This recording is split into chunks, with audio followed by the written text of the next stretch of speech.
Our guest is ready, and Ms. Ademola Adeusi, the border and boundary expert, ready to join us now. Good morning, Mr. Adeusi. Good morning, and thank you for inviting me. Great to have you, as always. Thank you so much.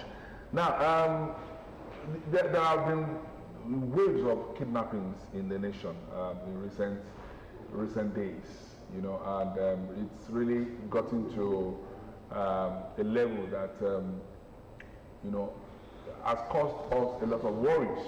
And that's why we felt this morning that we should look at the matter, you know, and, you know, we know that you are one person who is quite vast in that particular area because of your expertise.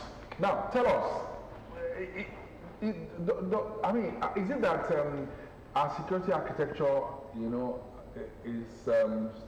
has not actually woken up to its responsibilities, or the kidnappers are devising new means of getting victims? Okay.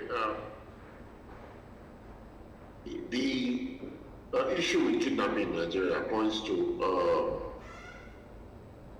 a security architecture that is not taking every input it has, and it's not taking every element it has in order to mitigate and then combat some of the emergent threats facing Nigeria. We would wonder how people would communicate within Nigeria, how they would use our telecommunication service, how they would receive money in the bank, despite the fact that they have BVN, and everybody was compelled to register BVN. You wonder why they'll be able to make phone calls without those phone calls being intercepted.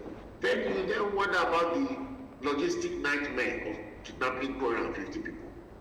And you know, I'm a parent, and sometimes I find it difficult to shepherd 3 people into a car, into an SUV to go somewhere.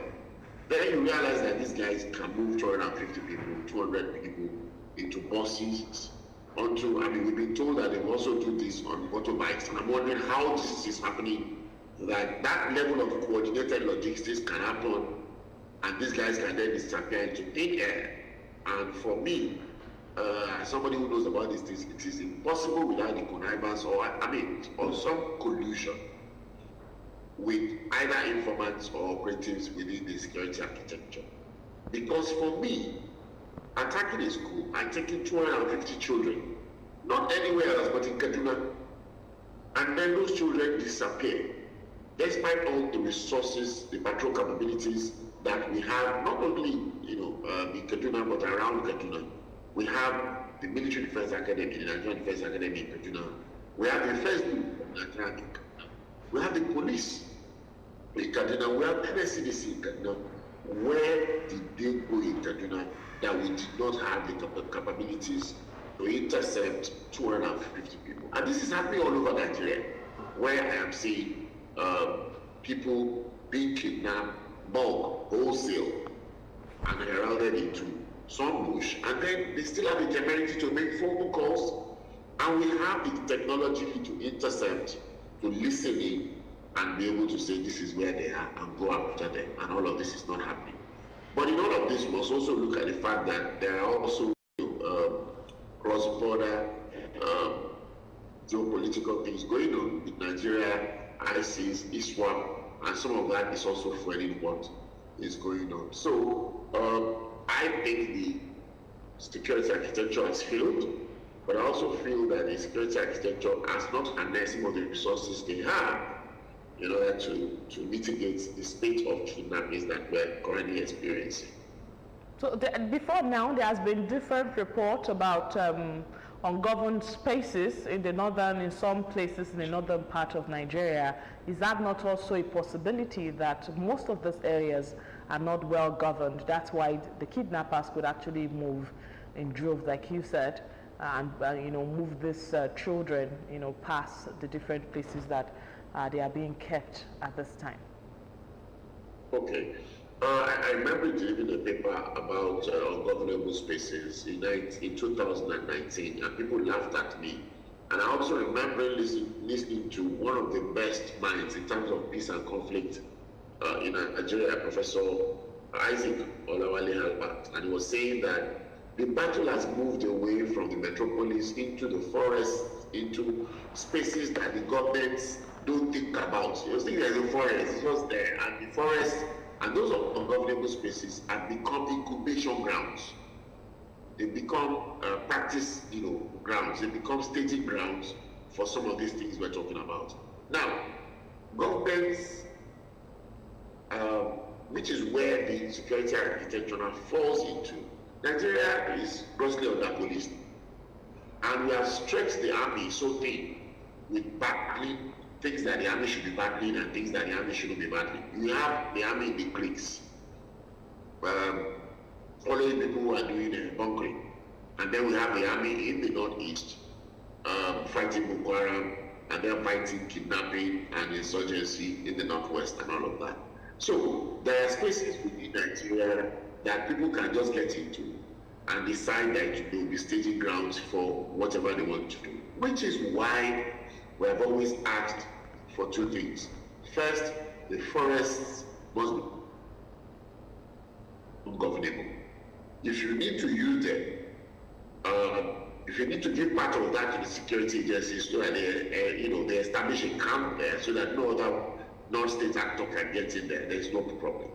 The other thing is also that whether we want it or not, Nigeria is one of the largest states in the world where unitary police, a single police system, is allowed. If you notice all the other countries that are as big as Nigeria, some of them have not only the national police or a national policing system, they also have state police system. Some of them have county or local government police system. When you make this argument that state police creates geographical knowledge, that look, this is our state. Whatever local government and ungovernable space falls into, we can create a force that will go to that place and say, this is our land, we know this place, and we're going to make sure that this place is covered. So I think the argument for state police has made itself, because we have seen now that the Nigerian police would rather stay in places where there isn't much conflict, or maybe in places where they can stay on the road rather than stay in ungovernable spaces.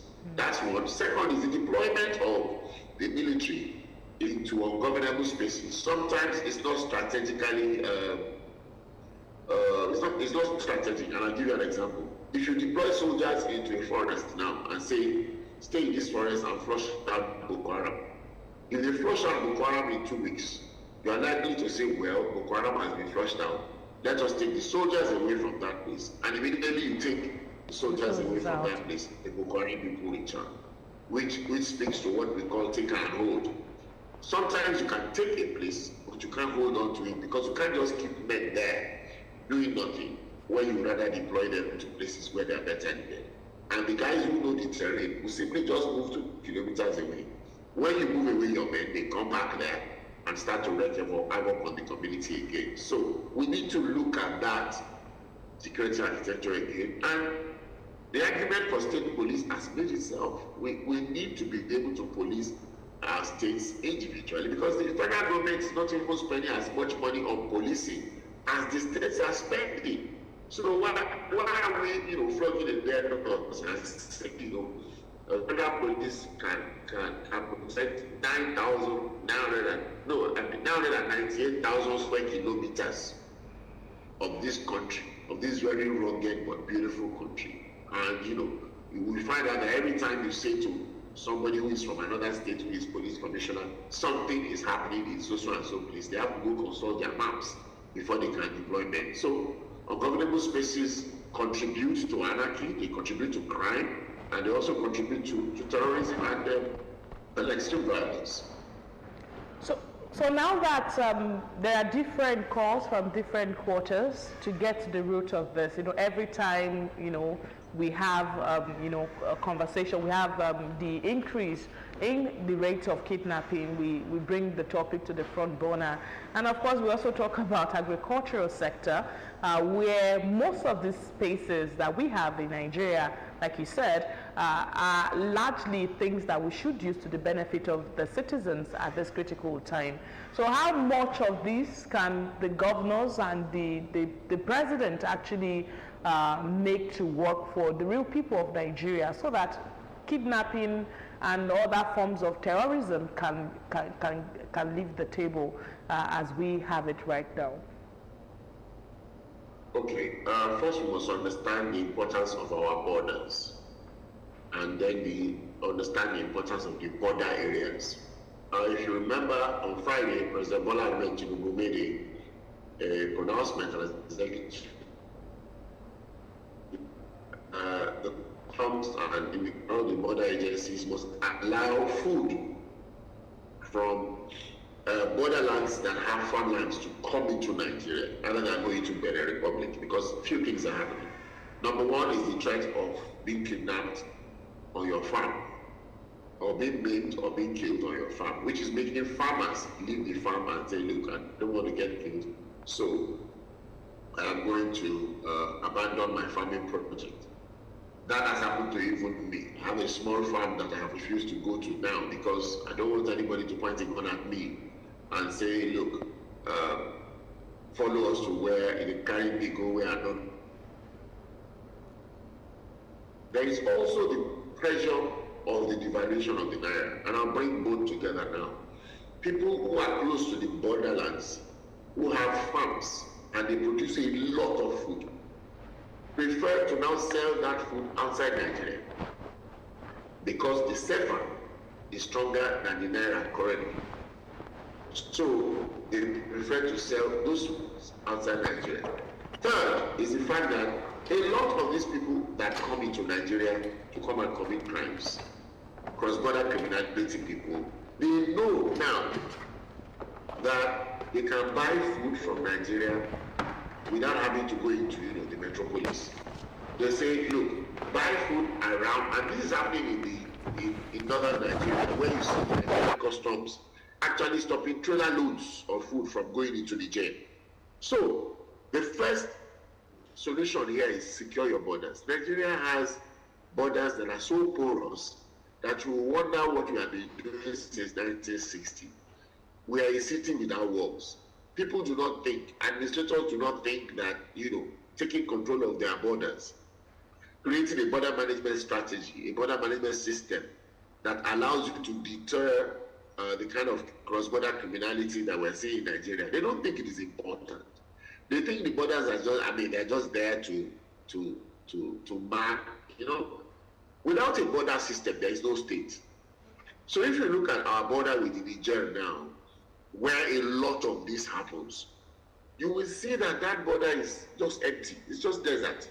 There is no wall. There is no adequate deployment of men and systems to make sure that people cannot just come in and out of Nigeria as they want. And because of that, people move goods that are supposed to come into Nigeria, they move it outside Nigeria, which is fueling food crisis. So when the food crisis gets to a point, people decide, look, we can do any kind of criminality in this space and nothing is going to happen. So we're going to, kidnap people. They kidnap people. In some cases, they take them across the border because nobody's looking at that space. So what I've been able to do is link, the inability of our agencies to adequately police the border with the food issue that we're going through, food scarcity that we're going through, and now how that is also fueling crime. Some people don't have a choice but to say, look, I've not eaten for 5 days, whatever you tell me to do, I will do, and then they get into crime. And allied to this is the proliferation of small and light but sophisticated weapons that come into Nigeria from all of these things. Because how do you have the number of men that we're talking about come into a state, carry the number of arms they carry, and be able to overpower the security architecture, take 20 people, take 30 people, and disappear into thin air? So there is a correlation between food security, border security, and the kind of kidnapping and criminality that we are seeing happening all over Nigeria. Okay, thank you, Demola. We'll come back to you. Let's quickly take the insights of Ustaz Jibril Lawal, a public affairs analyst who's also with us this morning. And we'd like to say Ramadan Kareem to Ustaz. Ustaz, Thank you so much. Today is first day of Ramadan, and we have to force Ustaz out. But we now know naturally that we have to minimize this, at least throughout this period. Thank you so much for coming, Ustaz. It's a pleasure. Thank you for having me too. Now, Demola, you've listened to Demola, and he's raised fundamental issues on governed spaces, security architecture, arms proliferation, and all that. But I've also seen that the kidnappers are getting more and more audacious, ignoring the threats of the federal government. Does it imply that there's no solution in sight, for this? Does it imply that the kidnappers could just come out at any point in time? When Buhari left office, and when Buhari was in office, we saw a lot of kidnappings. When he left office and Tinubu came in, it appeared that this wave of kidnappings reduced considerably. Now it's come up again, and almost on a daily basis you hear reports of kidnappings here and there. Not even in the north alone, even here. You remember the Abeokuta, Ekiti State experience in recent times. So, what are your thoughts on this, Ustaz? Oh, thank you so much. And once again, Ramadan came to all our listeners at home and people in the studio too. I guess you are fasting too. You should be. Thank you once again. I listened to Demola. I've been at a reception listening to him too. And I noticed the issues that he has raised. They are fundamentals. I agree with you. They are germane. But the issue of security architecture, the issue of proliferation of arms, and ungoverned spaces that he has mentioned, yes, you are right. When you look at it, there's an effort over time to take care of security architecture. There have been a lot of evolution to how we bring about our security agencies, forming out task forces, asking them to go to the theater where the evil is happening. Buhari said that much. When he came in, said no, relocate. And we've seen that there have been efforts and collaboration with other neighboring countries on how to control the influx of weapons. So this has not been very effective, but there have been efforts. One area where there hasn't been any effort at all is the so-called ungoverned spaces. And that is the bane of our problem. I don't want to allude whatever is happening now to, this theory of, that people always say there is hypocrisy or conspiracy somewhere. I don't want to allude to that. But I know that the people that uses violence and terror as a weapon have mastered it so well that whoever comes in, they find a way to, break through and use it against him. But one thing I've noticed, which we need to really, and I'm going to really emphasize on, is that so-called ungoverned spaces. If we talk of we have ungoverned spaces, who is to govern them? Maybe that is the question. Who is to govern those ungoverned spaces? There have been too much pressure on the federal government. I think we are getting it wrong. The federal government cannot govern those ungoverned spaces. Let me give a good example. Recently in Ogun State, there is a video that has gone viral of this bowler, they call them bowler. These Hausa boys that goes around earning money with back on their back, picking things from your refuse dump area. And it's like that. In my mosque, we have been victim. A lot of things have been stolen from our mosque and several other areas too. Now the question is, how do we checkmate such things? Who is to take action? Local government. How can you have people that comes into your community? You can't trace them, you can't track them, you don't know where they're living. If this is your trade and you move into the community, who is registering them? Who is telling them, regulating, this is how you need to do your job? You cannot come out 5 a.m., you can't come out 6 a.m. What are you picking? We need to know what you are doing. If you are picking, how are you selling? And what are the things that you are picking? Who is picking them from you? No protocol, no administrative system that is checkmating, and that is what is missing. That is why we said we have ungoverned spaces, because people that are supposed to do the job are not doing it. Governance reside within the state and not at the federal level. That's the mistake people are making. The state governors are not doing what they are supposed to do. Look, let me tell you, if you go to other areas, pushy and as forest as you want to claim it is, go with a bulldozer and clear a portion of land. Let's see if people will not come and tell you, who are you? So how can we say people are residing in that forest and we don't know whom they are? Are you getting it? So that's the problem. The people that are supposed to take over the ungoverned spaces are not doing it. The president met with the governors and said, go and bring about forest strangers. Which state in Nigeria is doing about forest stranger? Which state? Okay, we want you to have state police. And we see that effort is going in the house, that the bill will soon be passed in the house. And I'm sure as soon as it is passed, the president will accent to it. Which state is making effort to raise, a police force, a state police? Now that's the issue. This is where the problem is. People that are supposed to take over this issue are not doing it. Northern governors are playing the ostrich. Now the Sultan has come to know who is sitting on the keg of gunpowder. Because the North have been very hypocritical. Ningi, instead of calling the Northern Senators Forum to think about how to solve the problem of insecurity in the North, he's talking about a pageant that does not exist. That's the problem. People are not being honest. Governors are not the ones that are supposed to do enough. They're not doing anything. Listen, the people that are perpetrating the evil in the North is not Aja and Wachuku. No. It is not a Moremi. No. Somebody from North is doing that. From their local community. If they are from their cousins in Niger, can they talk to their cousins in Niger and say, look, we don't want this to happen again? What are the centers doing? So these are the challenges. Until the people decide that we don't want this to happen again within us, it will keep on happening. There is nothing the federal government can do. They can rearm the police and the army and throw more army into that area. But when the people don't want that thing to stop, it will keep on being there. Okay. And that's the challenge. Part of what we've been reading in the dailies is largely about the conspiracy of family members, being part of why kidnapping exists. When suspects are being apprehended, they largely talk about they having information about the particular victim, that you have that go on, and you also have another dynamic of that particular narrative, which also talks about the fact that the phone numbers that we use, NIN, part of what they said was the reason why they allow us to go and do another registration apart from BVN, was because they wanted to track whoever is doing whatever with our lines.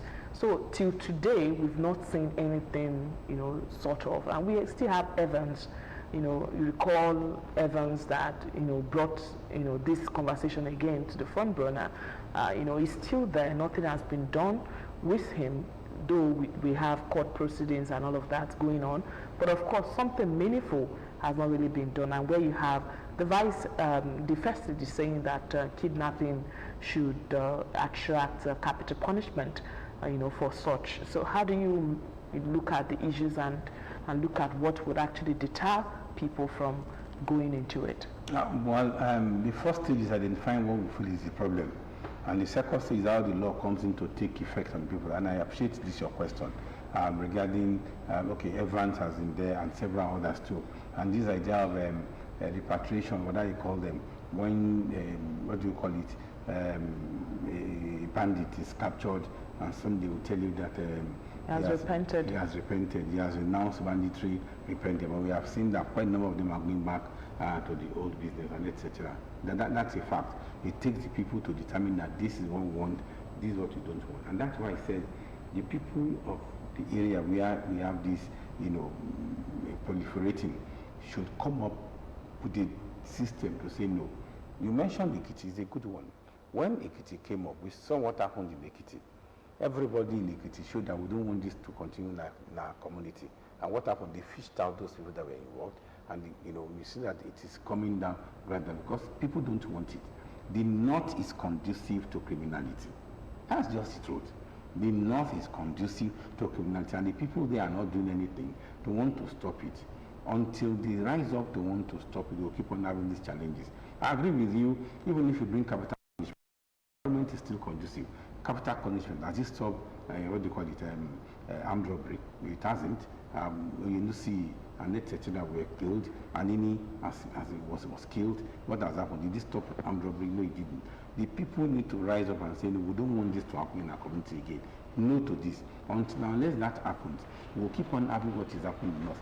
So how do we force the North to understand that, because of course nobody can, like you said, the people have to rise up, and then everybody is mentioning the federal government, and of course... It is high time some voice comes out and says, stop mentioning federal government. The solution to your problem lies with you. You are the owner of your space. Can you come up and do so-called ungoverned spaces? For God's sake, last time I checked, the federal government is not the controller of land, any part of Nigeria. It is the state that controls land. So how can you now want the government to come and help you control your ungoverned spaces that belongs to you? How can you want the government to come and do that for you? So the other time you start telling them the own truth, that we can't keep on pushing this problem of insecurity to the doorstep of federal government. Are there things that the community can do? Policing and security start from the locality. If there is something going on in your locality that you feel, no, this is not the way this thing happens, you are the first person that will notice to call in the agency. I'm not saying take the gun and go and fight the person, but you notice that, look, every 5 a.m. these days, I've been noticing that the sound of a motorbike will come in 5 a.m. every day. You call your neighbor. Have you noticed that there is this bike that comes 5 a.m. every day to this community? The next person calls the next person, and you bring in the police. Look, you are the one that noticed it. So the security of your area, your protection starts with you in your locality. So the North needs to come up with, a big solution to it. Maybe convene emergency summit that involves the national leaders, everybody, local government, everybody, to say, look, this thing must stop. We don't want that community Just again. like it happened in the Southwest, the Dawn Commission kind of, Exactly. They need to come up with a strategy to stop this. Look, federal government cannot come in and have them stamp out insecurity. How can somebody come and say they captured 237 students? And are they chicken? Even chicken, 237 chicken, can you just take it like that? No, it's not that easy. So what are you talking about? Somebody, the Borno state government, still talking about, those children actually missing their way to the forest, the IDPs, and of course they know the area, and that the 11 of them, I think I read yesterday, 11 of them actually found their way back. So whether they have engaged those 11 of them, to know whether it was truly a case of, kidnapping or missing their way in the forest. Yes. Is another I won't push that. What about Kaduna? Exactly. If we talk of Borno, fine. What about Kaduna? What about Sokoto? So these are the issues. The North need to sit down and bring about the ability, the readiness to solve that problem. They can't keep on using it as a tool against the federal government. It can't work. Okay, Demola, are you still there? Demola, well, I think beyond this issue of kidnapping and beyond the North, we also have to look at, yes, thank you, Demola, we also have to look at the very, very germane, crucial issue that Ustaz just raised. And that is the issue of the governors who are chief security officers of their states appear to be sleeping. Tinubu recently said, challenge the governors that go raise forest rangers. And the issue of community policing has also come back to the front burner just in recent times. Do you think that we have, because we're talking about government spaces, those spaces also belong to some states. Do you think the governors are not blamable in this situation, or what do you think? Okay, first is I agree with a lot of things that Ustaz just said there. The only thing I don't agree with is the fact that governors, especially, let me qualify this, especially in the Southwest, have folded their arms. If you notice, the Southwest is the only part of Nigeria that have come back to have a strategic, concerted approach to security. In fact, what has happened with Amotekun was that everybody said, you guys wanted to carve out a whole security architecture. And I support that, because every person would have a different approach to security. Let me give you an example. State is 76,000 meters. Niger State is 10% of Nigeria's advance, and a lot of that is not metropolis. It is arid land. If they want to patrol it in some other way, it is different from the way an Oyo State, an Ogun State, a Lagos State would patrol its state. But how do you give them the patrol capabilities and the capacity to face whoever is an anti-state, actor in the forest when they cannot carry arms. They don't have any backup. Sometimes Amotekun will arrest people and the Nigerian police will release them. And sometimes Amotekun will say, we want to take on so and so people in a particular location, and the Nigerian police will say, you don't have the constitutional right to say so. Now, if you look at expenditure on policing in Nigeria, the state governments, especially, I can speak for the Southwest, the state governments.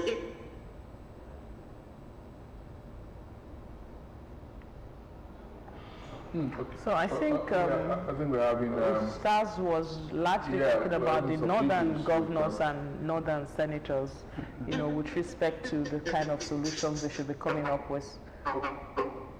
Okay. And they will see. I think we're having issues with the network. His network Hello, is Demola. terrible right now. Oh. Okay. I think we have to go back to Demola. Stars, yes. But Demola has corroborated your point. The Southwest, and you see police trucks. Oh.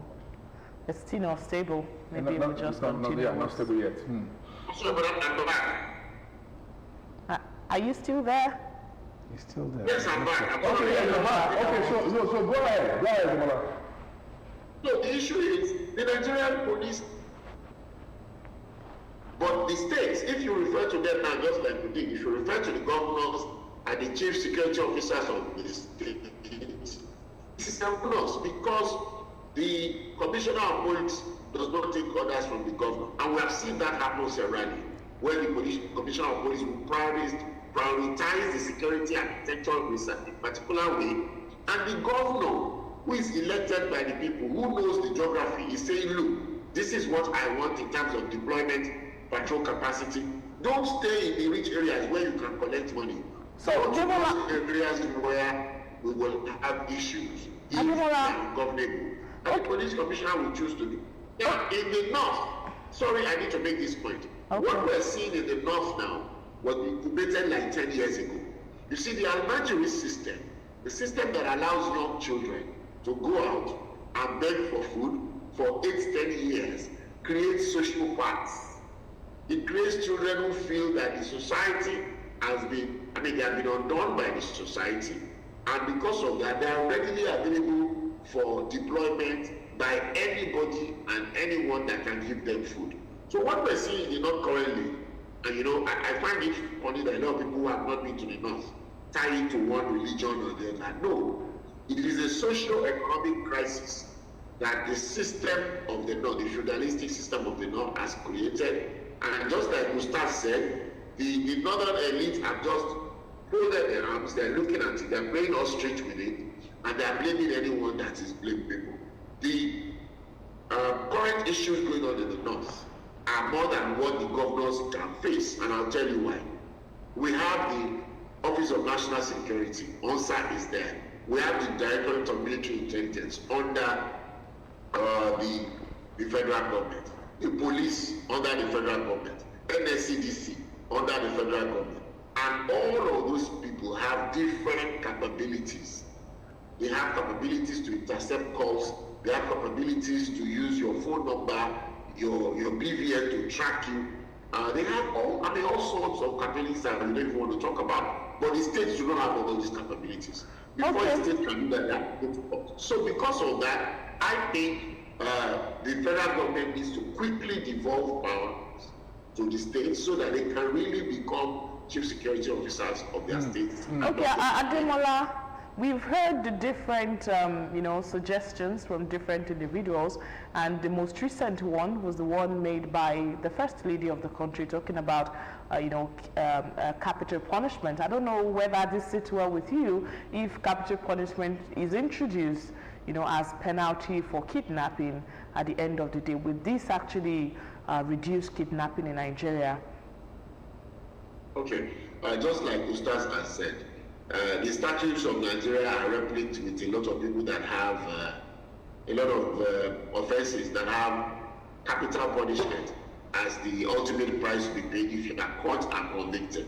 The problem with that is I have to commit that offense first. I will have done something bad, I will have caused havoc, I will have wreaked havoc in homes, households, and cities, and then it will take you 2, 3, 4 years to send me to, to the gallows. But the problem is, we have to deal with the system, not with the deterrent. The deterrent will be there, but it's always passive. If you tell me now that I should not steal, but your window is open, your door is open, and there is no security man, the deterrent is there. Even if you say you are going to kill me, I will find my way to your house and steal whatever I need to steal and go away. Maybe if I do it 10 times, you may now catch me, but I may have wreaked havoc 9 times.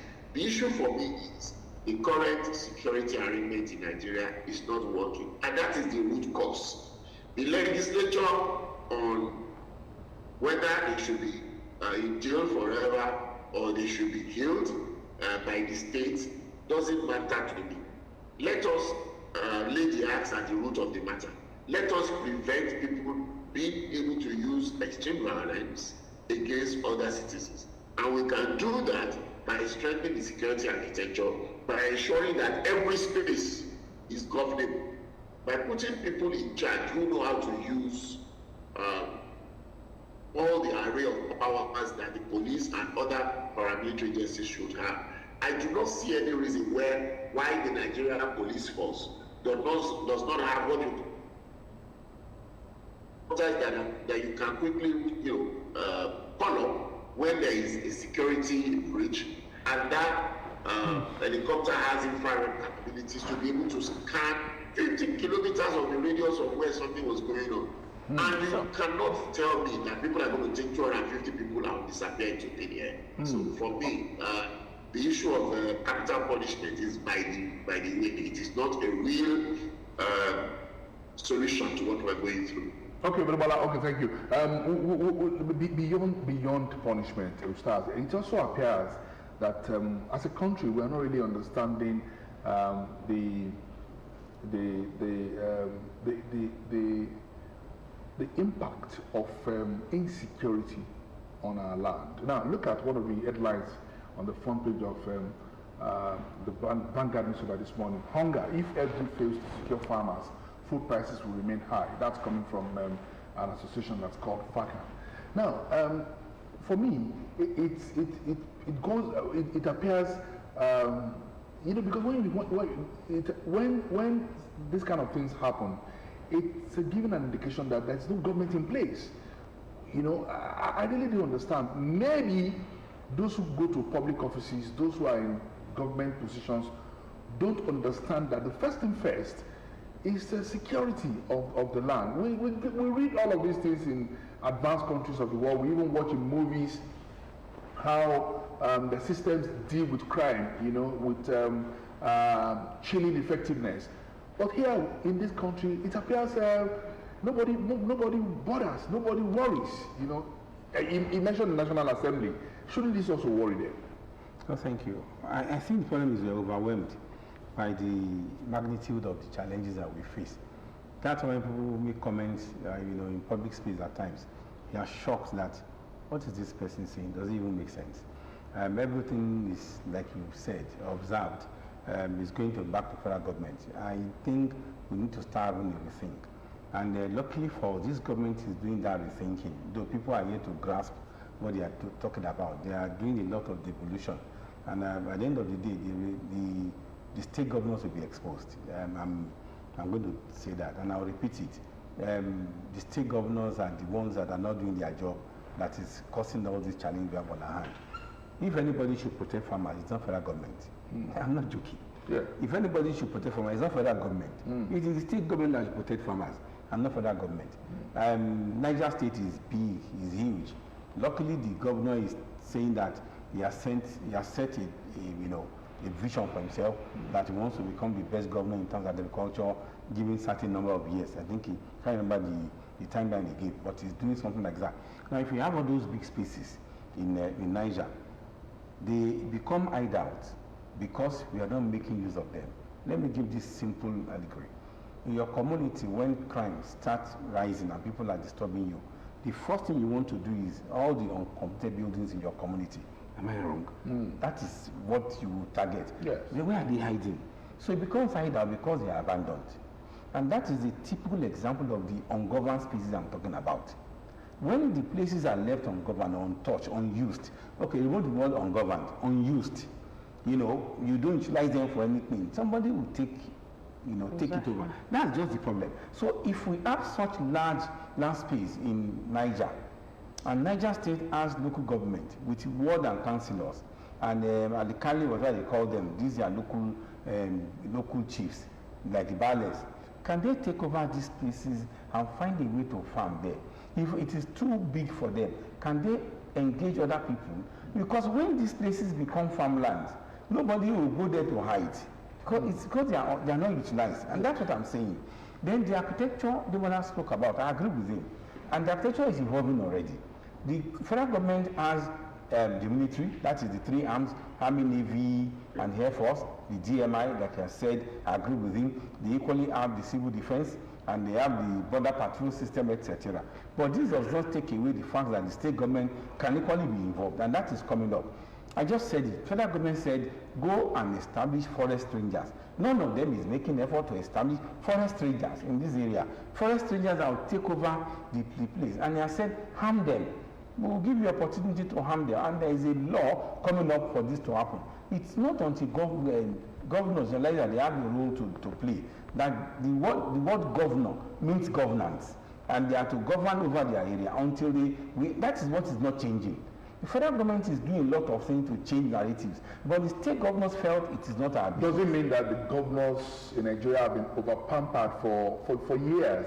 Yes, because we fail to realize or understand democracy. Like I told you, quite a number of us were raised by the military. We came up under the military government. I was trained by the military. When I say trained, what is politics? What is polity? Yeah. The military trained us, and this is a central system of government. But what we're used to. So when we are yet to grasp the importance and the operational procedure of what a democracy is. And that's why the governors are hiding. Everybody wants to talk and blame the federal government because we came from a military system under the military government. But now if we come and say, look, governor, what are you doing? And we're asking questions now. They need to come out and tell us what they are doing. They are not doing anything. Transportation, they are not there. They are not providing transport system. There is no agricultural procedure. Nothing is really working. These are things that are on their purview. I saw the video of the president candidate of Labour Party, Peter Obi, yesterday or 2 days ago, talking about something similar to what you just talked about. He used the Niger State as an example of a state that is doing so well in agriculture and what they could do more. In fact, he actually did a comparative analysis of what Niger is to Nigeria and the strength of Niger compared to Netherlands, for instance. And in his final analysis, he said, it's not every time that state should go to Abuja, in tandem with what I just said. Yes, because when you look at what do you call it, 1979 or whatever, look at the 60s, 63, etc. How did we build the cocoa house? The regions were depending on agricultural produce. And the north with its groundnut pyramid, the south with its cocoa, the southeast with oil, etc. What became of those? And now that the world is going hungry, can't we just leverage on this to get money? This is what is, look, I want analysts and, to keep on taking on governors. Governors are the ones that are giving us the challenge. They are not governing, and that's the problem. If they are governing, we won't be where we are today. Look, the issue of fuel subsidy, they are collecting money. Transportation system, do they expect federal government to come and help them do transport system in their community? No mass transit, nothing is working anywhere. Maybe the governors are also overwhelmed. Overwhelmed with what? Or what are they doing? There are other issues. And I think that's why they talk about the local government that's trying to devolve the power. Furthermore, putting a lot of. If you must have a new narrative, Simi, if you must have a new narrative in Nigeria regarding what is happening to us, the governors must be more involved. They must do more than they are doing now. For now, they are doing nothing, and that's the honest truth. When I say nothing, I mean nothing. Look, let government come and give us their scorecard. All of them will tell you we are improving IGR. IGR by increasing tax. It's not as if something else. Go and look at 90% of whatever is IGR is from taxation. People are being taxed when there is no income. What are they doing to get another source of income, for the state? Ingenious. Ingenious. They are not creative. They are not inventing. The problem we have is because they are not doing their role as governors, and that's the challenge. Okay, let's close it by taking the thoughts of Demola. Demola, you start as knocked the governors. Are you joining him in your final analysis? Yes, I may not agree with the fact that the governors have been put in charge of security in their states, but in terms of overall, I think we have always let the governors off very lightly, in terms of what is happening. Everything that is happening in the states have always been, the federal government has not done this, the federal government has not done that. As we speak, several state governments have not even come up with palliatives to cushion the effect of the inflation, food scarcity that is going on in Nigeria. They have not just talked about it. And here on a particular program, remember we talked about the fact that they will spend that money on transportation so that people can transport themselves, education as well, improve the educational system, and then augment the healthcare system. And in these areas, we have seen nothing. And another area that people also do focus on, but that contributes about 60% to their welfare, is the local government system. A lot of the things that will kill anybody, your environment, the gutters in your house, and now that is breeding mosquito government, and nobody is saying anything. And the local governments are now receiving very good money from the Federation account, just like the governors are receiving double the amount of money they used to receive. The local government system is also getting a huge injection of funds, and nobody is saying anything. Until we hold those two arms of government responsible, we will not get far. And if I may ask, Mr. Abeokuta, do you know the local government chairman in your local government? And he doesn't know his councillor. He does not know his councillor. Chairman, no. He doesn't know his councillor. Demola, thank you so much for joining us this morning. Thank you so much. We have to go. Ustaz, local government experts, we also come up with an argument that yes, the money is coming, but of course the expenditure is so huge. That's another matter entirely. Which expenditure? That's another. Your final words, so that we can close. The truth of the matter is, for us having a new story in Nigeria, the governors must be involved in governance. Presently, they are not involved in governance. They are doing white elephant projects. They are whitewashing the building that needs to be reconstructed, and that's what you're having. They will give you a scorecard. When you look at the scorecard, they're only whitewashing the building that need to be reconstructed. When they come fully into governance, some of the challenges we face now will fade away very easily. All right, we are not fading away. We're just going to take a break so that we can take another guest and another topic. We start Jubril Lawal. Ramadan Kareem once more. Thank you so much for coming. Thank you so much. Quickly on religion. Yeah. Religion has not helped us in Nigeria. Sorry, it's coming from me.